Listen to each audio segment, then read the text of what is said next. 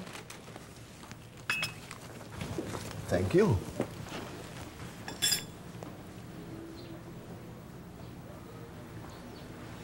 Tomas, I need a vacation. Saan ka pupunta? I need a vacation alone. Saan ka pupunta alone? Can you lend me your cell phone? Sharina, kung mahal ka ng mga anak mo, sila ang tatawag dito. Sila ang pupunta rito. Hindi naman sila ang gusto kong makausap. Sino? Si Leandro? Marami akong kaibigan. Nung araw.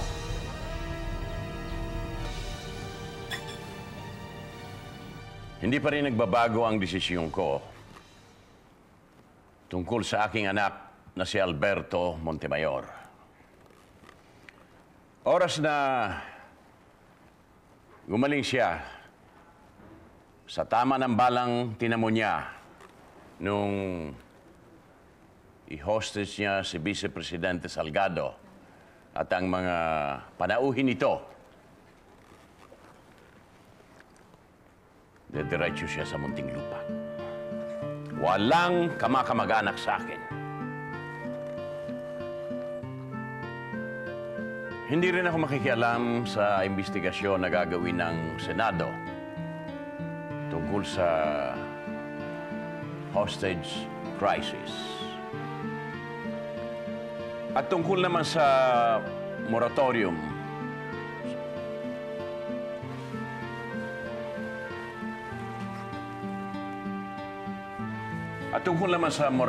on the death penalty,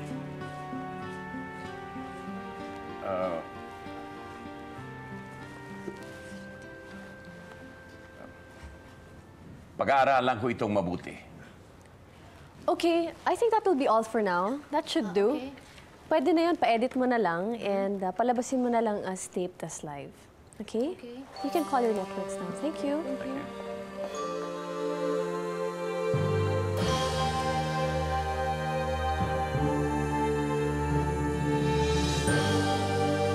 Kung mawawala ka, di na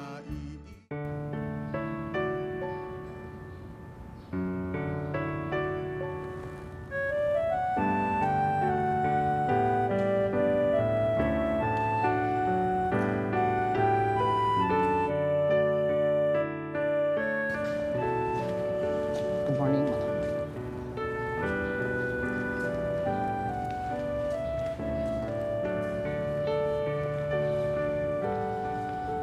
Andyan po si Bryce.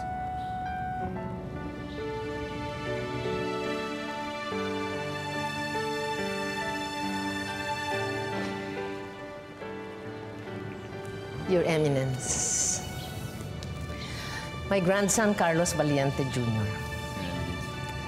Thank you, Your Eminence, for granting us this audience. Kamukha siya ng tatay niya. Thank you, Your Eminence.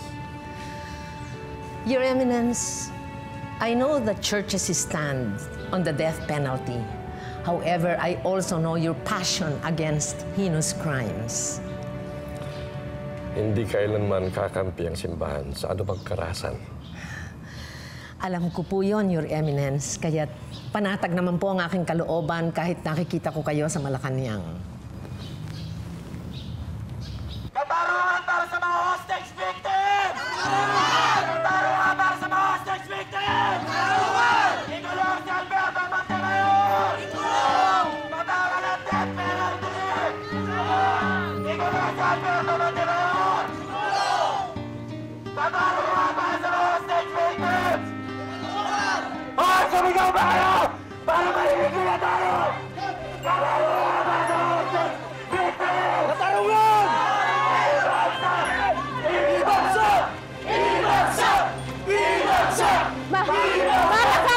Masyanda kayo! Parating na, First Lady! Andres! Parating na, First Lady! Umanda kayo! Ibagsak! Ibagsak! Ibagsak! Ibagsak! Ibagsak!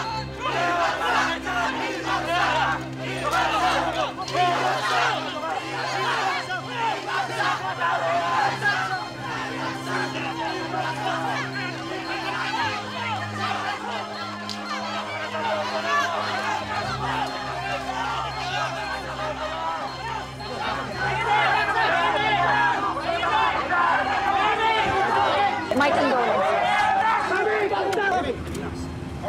At sa inyo rin. Hindi pa patay ang anak ko. Katarungan para sa mga hostage victims!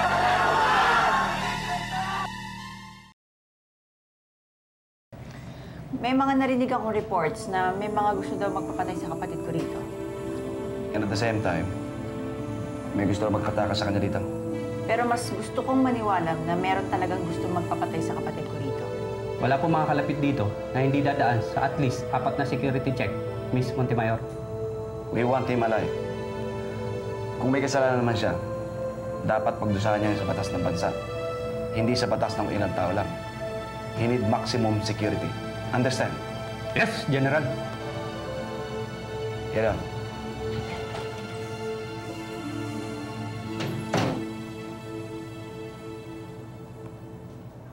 Hinay-hinay lang, Tita Iluminada. Nangako ako na hindi ako makikialam sa mga bagay concerning Alberto. Pero dapat pagplanuhan natin ito. Ang mga critics ni Daddy, hinihingi ng ulo ni Alberto. Katatawag lang ni Bishop Suliman. Si Romina pala, dumalaw kay Cardinal. Napansin mo ba nung dumalaw si Cardinal dito? Parang malamig ang pakikitungo niya kay Leandro. Eleksyon pa lang, kung kumampi man ang simbahan sa atin, hindi yun dahil kay Daddy, kundi dahil kay Romina Salgado. So it's just that natural na hanggang ngayon ang kakampi nila si Romina. Uy, anong gagawin natin? Naubusan na tayo ng araw para magtagal si Alberto sa ospital. Tita Iluminada, hanggat kakampi natin ng doktor na tumitingin sa kalagayan ni Alberto, hindi nila maaalis si Alberto sa ospital. Kaya pwede ba, huwag niyo sana pagplanuhan na itaka si Alberto doon. Aba, hindi ako nagpaplano ha. Naiisip ko yan, oo, pero hindi ko ginagawa. Kung hindi kayo, si Phoebe siguro. Anong number ni Phoebe? Tita Iluminada.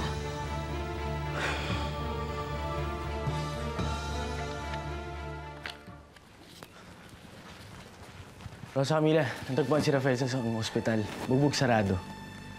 Pero boy, siya, sino tong may gawa? Hindi niya masabi. Mabuti pa, halika na doon. Bakit hindi niya masabi? Hindi ba siya makapagsalita? Rosa Camila, sa sobrang bugbog niya, komato siya ngayon.